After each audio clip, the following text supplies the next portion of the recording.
year, the Quaker community celebrates 50 years of meeting in Halifax. The first meeting happened in 1964. To mark this, Halifax Quakers will hold a series of once-a-month events to present Quakerism to the public. Last night was the first meeting. Maida Follini is a Quaker. Hello, welcome to Main Street. Hello, Stephanie. Tell me about some of the most important tenets of Quakerism. Well, the first overriding belief is that there is that of God in everyone, every person. And you can interpret this as saying there's good in everyone. And from that follows that every person is valued, no matter what their age or what their race or what their economic condition. And so the first tenet after that would be equality. And the very first Quakers, the founder was George Fox, and he refused to bow to the ordinary class system, that where you take off your hat to the rich people and you bow. And also he refused to accept the division between men and women, that men were somehow superior. And in what year would he have been operating? He began looking around and seeking his faith in the 1640s, but by 1652, this is the year we talk about the Society of Friends, or the Quakers, being established. Hundreds of years ahead of his time. About 350 years ahead of his time. And he spoke up in church when a woman rose to speak, and a minister said, "Sit down, woman, you're not supposed to speak in church." And George Fox rose up and said, "Let the woman speak." And it's been equal ever since. What does that mean to you as a woman? Well, I'm very inspired. My mother was a Quaker. My grandmother was a Quaker, and both my mother and my grandmother were suffragists in the early 1900s, seeking the vote. They wouldn't put up with being second-class citizens. When did Quakerism first come to Nova Scotia? Well, there was a very early group that came from Nantucket to Nova Scotia after the American Revolution, and they were invited to come by Governor Parr to establish a whaling base in Dartmouth. So they came up in 1785 after the Revolution, and the government gave them some land in Dartmouth and subsidized the building of houses, and for about 10 years they had a very thriving whaling industry. And then the government of Britain wanted to have the whaling industry on the home island and gain the profit on the home island. So the government told Governor Parr to shut the whaling industry down. And what happened to the Quakers? Because you're only marking 50 years of meeting here. Well, some of the Quakers accepted a government offer to go to Wales, and they established a new town, the new town of Milford Haven in Wales, and they continued in Wales. They continued whaling. Some stayed in Dartmouth, and they went into other businesses like boat building and bakeries, and they stayed in Dartmouth till around 1820, but they gradually, became elderly, and finally some of them went back to Nantucket, which is where their families were, and then there were no more Quakers for a long time in Nova Scotia. So what happened 50 years ago to cause a resurgence of Quakers? Well, we had people come in from the States and from other parts of Canada who were already Quakers, and from England. Some of these are academics or other professionals and who had been Quakers, and they decided to establish a meeting here in Halifax. And they began meeting, and they sent the application in to our national board, the Canadian Friends, and their meeting was established in 1964. And when you say meeting, it's what another religion might commonly call a service? A church, or yes. Yeah. We don't call ourselves a church because George Fox said, as other ministers have said, well, the church is really the people, not the building or the place or the organization. So our organization, we talk about a meeting. Of the people. So yes. What might happen at a meeting? Well, the form of meeting is fairly different from a regular Protestant service because we are trying to search for the spirituality in each individual, or connect with God, or however you want to say it, reach the divine. We do this in silence. So a ordinary Quaker meeting would be, we would come in, we'd of course say hello, greet each other, and sit down in a circle usually. and then we would fall into silence.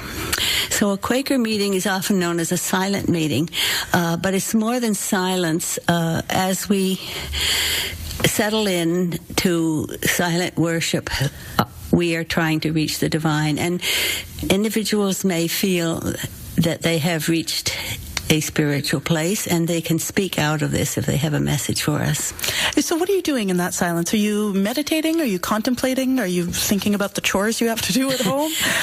Usually the first 5 minutes is full of everyday thoughts, but it's something you sort of learn as you go to meeting over a period of time. You can't usually it's hard to develop the discipline of silence, but gradually you sink down, and you don't force things. You don't try to think something important because inevitably that would be very artificial. But very often as you do that, thoughts will come to you that are deeper than ordinary thoughts. When someone is moved to speak, what kind of message might they have for the others? Well, we had a message last Sunday from one of our members who is a biologist, and his message was based on the work of Rudolf Steiner, actually. And he read a piece from Steiner about how if a butterfly waves its wings, it has an effect on the cosmos. And I thought that was very interesting. You can't tell what type of message a person will have. Sometimes a person will be moved to sing a song. We have a good singer in our meeting, and she sang us a hymn last time. Sometimes the whole hour will go by in silence, but it's not a waste of time, because in your silence, individuals may have worked out something spiritually in their own life. Is there something important about the coming together to be in silence? Because yes. You could just do this at home on your own, no? That's right. People certainly can meditate and pray and search the spiritual on their own. Quakers feel supported by others. It strengthens your seriousness. And there's something about a group. Sometimes a group comes together, one person may have a message. This will resonate with another person. Last week, after the butterfly message, one of our attenders from Asia told a story about an elephant and an elephant's child, and it was a fable, but it resonated with the same message that everything is affected by something else. Do you feel like you've met the divine through Quakerism, or is that something you still pursue on the faith that in meeting with others, the divine will come? I think ideas of the divine and of the Spirit and God are very individual. And I'm a very pedestrian person. I don't have bolts of lightning coming down from the sky to convert me or change me. I'm sort of one of those daily life people. But I see the miracle of the divine in daily life. Our founder, George Fox, way back in the 1600s, he said, "The Spirit of God is in every blade of grass." And that's the way I feel. I see the Spirit of God here and now, and in other people, and in, nature, particularly in nature. So I haven't had a great conversion or a great mystical experience, but I appreciate what we have here and now. Yeah, how large is your community in Nova Scotia or in Halifax? In Halifax, we have approximately 50 members, of whom I would say about half attend meeting regularly. Some are away. We also have what we call worship groups. We have a worship group in Dartmouth. The Quakers who run it, they are some of the founders of our meeting. However, they are quite elderly, and using a walker, it gets rather troublesome to come to the peninsula when you live out in Dartmouth. So they have a meeting in their home once a month, and we go to them. It's easier for us to go to them, for them to come to us. And how diverse is your group? We have more women than men, which is not unusual in churches, but we do have we do have our fellows, and they're often the most active. Is it a mix of young people and old people? We do have some young people, but we would like more young people. The founders have either moved away or are getting old, and the middle group, we're a little older than we would like to be, and I don't think this is unusual with churches in our area. We need to do more to attract young people.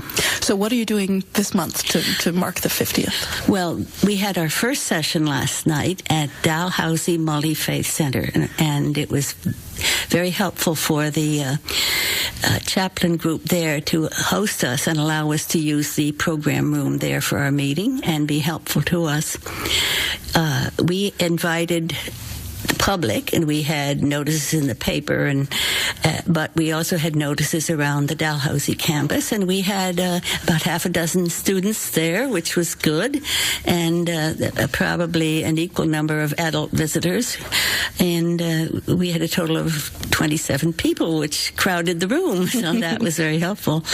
And we trying to explain Quakerism, and so that people who are interested and who might be looking for something will know about us. And then other people who may not be interested in joining us, but they will also know who we are and what we are. And you'll do a series of these meetings through the year? That's right. Our next meeting will be February 19th at the Multi-Faith Center.